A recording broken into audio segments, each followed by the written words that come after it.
Or you could do this, you could add quinoa. So I call this bird seed oatmeal. So I use seeds. I personally use hemp and chia seeds for their fiber, protein, and healthy fat content. And I add in quinoa and then a tiniest bit of oats. You could do steel cut or regular oats or like the Bob's protein oats that I was just talking about. Bob's should be a sponsor. Actually, shout out to Bob's Red Mill. I use so many of their products, and he passed away recently. He had is like just I don't know him personally, but we feel like we do, right? Right? He's like the Quaker Oat man, but and then some because he's like your grandpa. You just want to hug the grandpa who makes the good grandpa jokes. Um, but yeah, I love that the product of the Bob's protein oats. It is nothing added. It's just the oats have more protein. I think it's must be, as I'm learning and doing research about this, it must be the way in which they have processed the oats itself, because the ingredient is nothing more than that. If you would like to try products like Bob's Red Mill Protein Oats or other healthier, better for you products, let me know. I will email you this link and you could sign up and try these products yourself. Email me at who's.fatgirl@gmail.com and I will tell you how I do it. So, anyways, the bird seed oatmeal, as I call it, you could even add sesame seeds, whatever you want.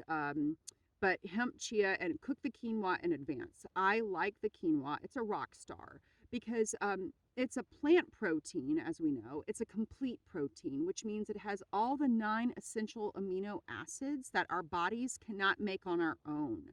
So a cup of quinoa has 8 grams of protein and 5 grams of fiber.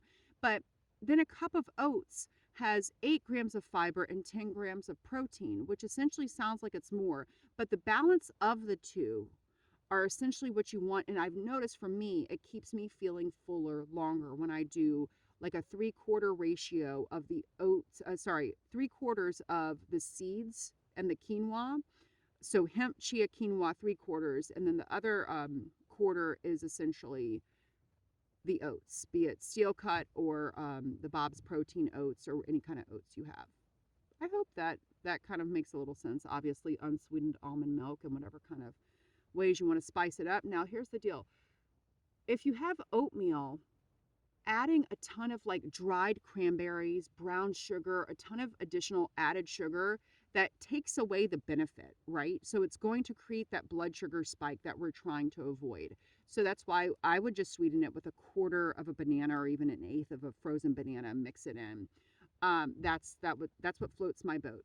I'm going to throw out a couple other things for y'all that I've been doing with oatmeal recently, and I will probably be posting little videos about this if I get the energy of my electrician and all this home improvement shit that I'm dealing with gets finished and I have enough time and energy and silence in the voiceover booth to be able to do this. But anyways, so this is a Daphne Oz recipe. It's called oat flour pancakes. So I've made my own version. I will be showing a video of it. Yeah, I've got to make a video to make it easier, but you're basically doing oat flour with Greek yogurt, eggs, and you can eat them, you can make them, and then eat them the next day.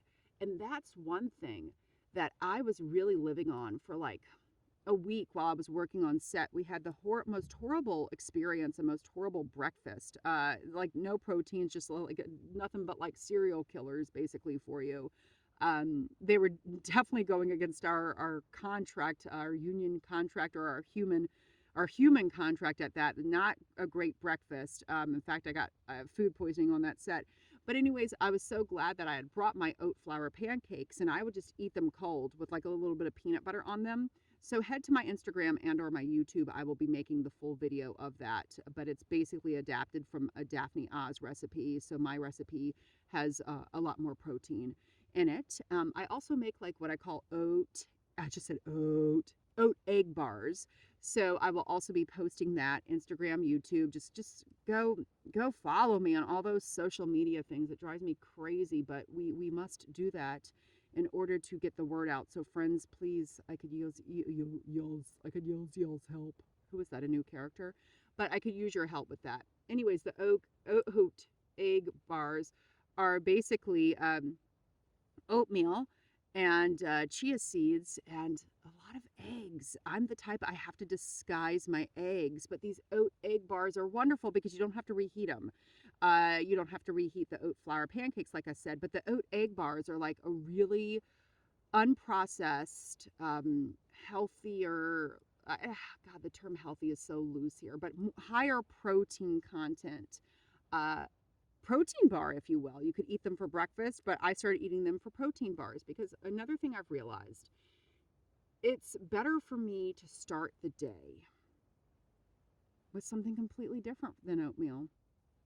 Oatmeal is like my second addition for like the middle of the day or even sometimes later afternoon, because after all this talk about oatmeal, what I'm now starting to do is paleo chicken bone broth, unsalted, with like kale, broccoli, onions, and starting my day with that to have protein first, and then I'll break into the oatmeal later. So I could talk a whole good game about oatmeal, but it's all about finding the balance.